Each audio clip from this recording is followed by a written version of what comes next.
خۆشەویستم ئەم پارەیە ڕۆژە لە ڕۆژە لە قیامەتە ئەبێ بە عوملەی سەعب بە مسقاڵ ئەکڕێ بۆیە ئەبێ ئەم پارەیە زوو بیرێکی لێ بکەیتەوە نەقڵێکی بۆ شوێنێک بیکەی بە حەسەنات بۆ ئەوەی کە لەوێ پارەکە بخوا اینجا لێرە چەندێ بەخشیوە کە شتێک منە خێرتانەکە لە ڕای خوایە وەڵاهی 250 دۆزیەوە باشە ئەی خوانەی بڕێ خوا ئەمەش 250 تر بەخوا ئەمە هەر چڵکی دەسە هەر بەدەسەوە خوسیێتەوە 4 ڕۆژی تر دوولەتە بێ و کەسیش ئەلەن 2 ڕەقەمە کەس نایکە حەل چۆن بتوانین ئەمە نەقڵکەین ئەمە ئەگەر 250 ترم بەنێ خێرتانەکە ئەی خوانەی بڕی لەو هەموو موسڵمانە دەوڵەمەنە ئەوە ئەتان نەمەوە ئەوە هەڵیگرە بۆ قیامەت لە قیامەت چەند هەڵەگریتەوە ئەمە کردمان بە 1000 کاکە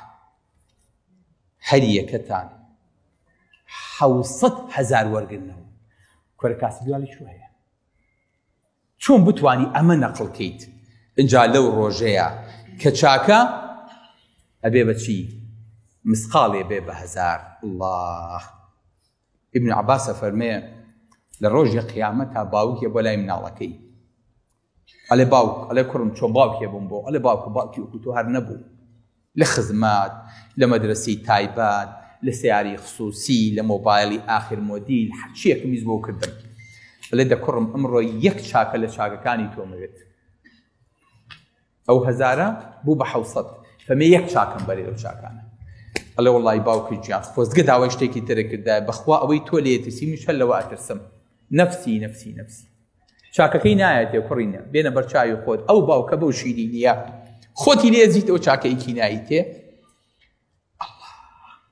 دایک بە هەمان شێوە کوڕ بە هەمان شێوە ژن بە هەمان شێوە کەس چاکەیە نایە بە کەس ئێستاش دەتوانی چاکەکە نەقڵکەیت پارەکە بگۆڕیتەوە بەس تەحویلی کەی نیەتێکی پاکی لەگەڵا بێ بینێری بۆ شوێنێکی تر بزانە چەند شوێن بۆ تۆ ئەگرێ بزانە چەند جێگە بۆ ئەگرێ پێغەمبەری خوا صلی الله علیه وسلم جارێکیان داوای هاوکاری کرد بۆ جێیشی عوسرا فەرمی جێیشێ بەڕێ ئەکەین بۆ ڕۆم ڕەحمەتی خواتان لێ بێ پارە بێنن ڕەحمەتی خواتان لێ بێ پارە کۆکەنەوە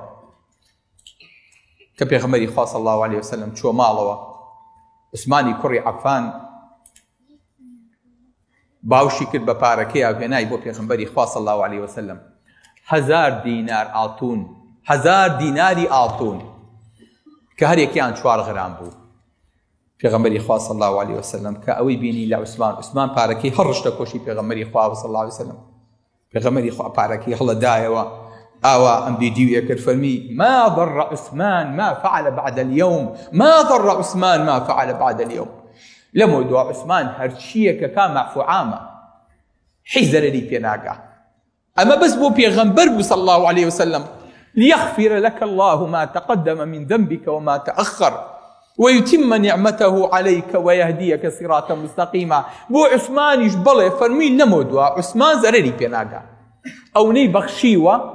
تەواو هیچ شتێک زەرەر لە عوسمان نایە واتە خوای گەورە لە تاوانەکانی هەوڵی خۆش بووە هەتا قیامەتیش هەرچیە بکا خوا لێ خۆشە بێ الله کوا پارەکانی عوسمان کوا دینارەکانی عوسمان کوا ماڵەکەی عوسمان هەمی ڕۆی بەڵام عوسمان زانی پارەکەی چی لێ ئەکاو لەکوێیە بەکارێنێ و بۆ کوێی تەحویلەکە ئینسانی عاقڵ و ژیر ئاوایە خۆشەویستەکەم ئەوەی کە لە بەردەستیایەتی ئەزانێ ئەم مامەڵەیە لەگەڵ چیایە لەگەڵ خالقی ئەرز و ئاسمانایە کەم ناکا مەیڵە